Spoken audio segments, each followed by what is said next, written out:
আসসালামু আলাইকুম সবাইকে, ওয়েলকাম টু অদম্য একাডেমি। আজকে আমরা তোমাদের 19 মার্চ কুয়েটের ফোর্থ কল দিয়ে দিয়েছে, ঠিক আছে? কুয়েটের ফোর্থ কল।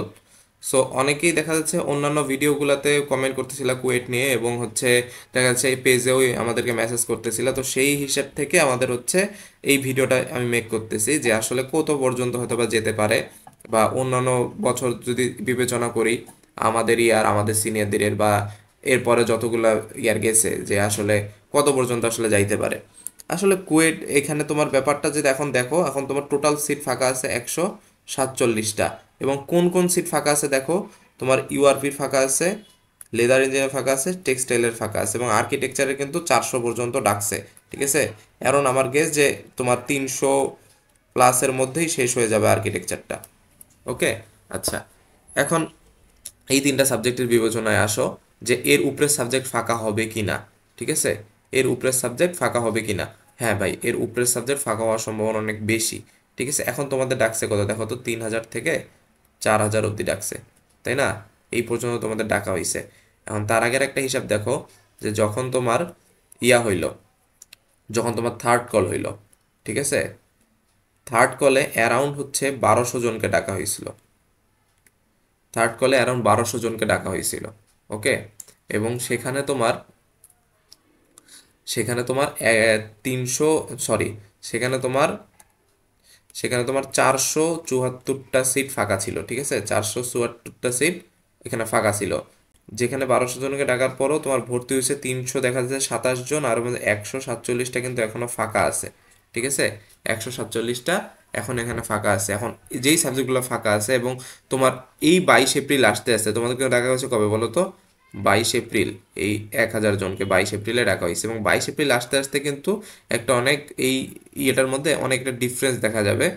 কারণ এর মধ্যে কিন্তু ঢাকা ইউনিভার্সিটির রেজাল্ট দিয়ে দিবে, এর মধ্যে ঢাকা ইউনিভার্সিটির রেজাল্টটা দিয়ে দিবে।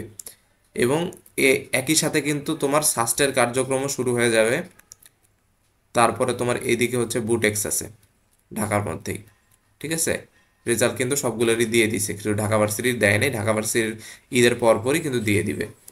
সো এই জায়গাগুলো থেকে তোমার এই এই রেঞ্জের যারা আছো তারা ইজিলি, 1,000 জনের মধ্যে যে কয়জন যাবা তারা কিন্তু ইজিলি সাবজেক্ট পেয়ে যাবে। এবং পরের এটা কিন্তু যখন কুয়েরের সম্ভাবনা আছে, পরে এটা ফিফথ কল পর্যন্ত যাবে, আই গেস ফিফথ কল পর্যন্ত অবশ্যই যাবে।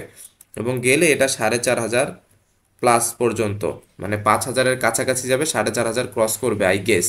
কিন্তু এটা আমি বারবার বলতেছি, এটা কিন্তু আমার প্রেডিকশন জাস্ট, ঠিক আছে?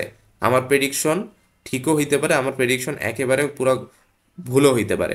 এই জন্য এই টাইপের ভিডিওগুলো তোমরা কয়েকটা দেখবা, ঠিক আছে? এই টাইপের ভিডিওগুলো তোমরা কয়েকটা দেখবা, আর নিজেরাও তোমরা অ্যানালাইসিস করলে নিজেরাও অনেক কিছু জানতে পারবা। যে গ্রুপগুলাতে আছে, ফেসবুকের গ্রুপগুলা বা ইউটিউবের ভিডিওগুলা দেখলে, সো সব কিছু মিলে একটা এভারেজ ধারণা নিবা, এবং এই এভারেজ ধারণাটাই কিন্তু মূল নিবা না।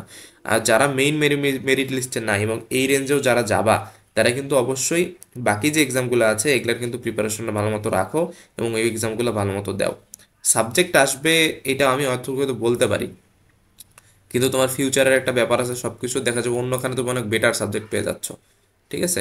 এগুলোও খারাপ সাবজেক্ট আমি কখনো বলবো না। সো দেখো, 3 থেকে 4,000 22 এপ্রিলের মধ্যে রাখছে, এর মধ্যে তোমার ডিউ রেজাল্ট হয়ে যাবে, সাস্টের কাজ যখন শুরু হবে, বুটেক্সের হবে, ঠিক আছে?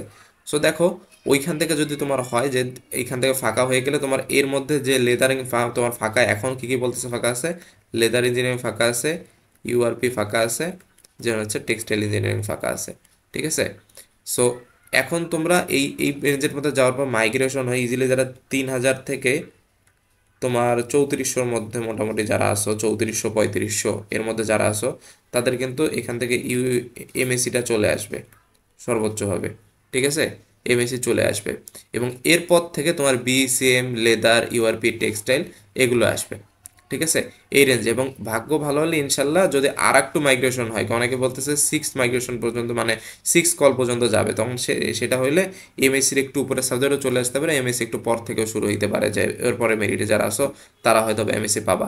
কিন্তু আই গেস যে এর মধ্যে হয়তো এমএসসি তোমরা পাবা, কারণ যখন ঢাকা ভার্সিটির রেজাল্টটা দিয়ে দিবে, সাস্টের কাজ যখন শুরু হবে, কিছু সিট কিন্তু ওই জায়গায় কিন্তু ফাঁকা হয়ে যাবে উপর থেকে, ঠিক আছে? তো সেখান থেকে তোমার এই নিচ থেকে ফিল আপ করবে, তোমরা ওই সিটগুলো পাওয়ার সম্ভাবনা অনেক বেশি। আর এইখানকার রেশিওটা দেখলেই কিন্তু বোঝা যাচ্ছে যে যখন 1200 জনকে ডাকলো 447টা 474টা সিট ফাঁকা ছিল, ঠিক আছে। সো এখন দেখুন এই কজনকে ডাকছে, এখনও কিছু সিট ফাঁকা থাকবে ইজিলি। সো সেটার জন্য ফিফথ কল হবে, ঠিক আছে আই গেস, এবং 4500 প্লাস পর্যন্ত যাওয়ার সম্ভাবনা অনেক বেশি এবার কুয়েটে। সো এই ছিল একটা ওভারঅল ধারণা, যে ওভারঅল আমার একটা তোমার প্রেডিকশন। এবং তোমার এইটার জন্য যারা পিছনের দিকে আসো তাদের জন্য অবশ্যই কিন্তু ধৈর্য রাখতে হবে, ঠিক আছে, ধৈর্য রাখতে হবে। এবং এর মধ্যে যারা আসো তারাও ধৈর্য নিয়ে থাকবে, তোমাদের একটা সাবজেক্ট চলে আসবে এই গেস। কিন্তু এইটা জাস্ট আমার কি বললাম, এটা জাস্ট আমার প্রেডিকশন।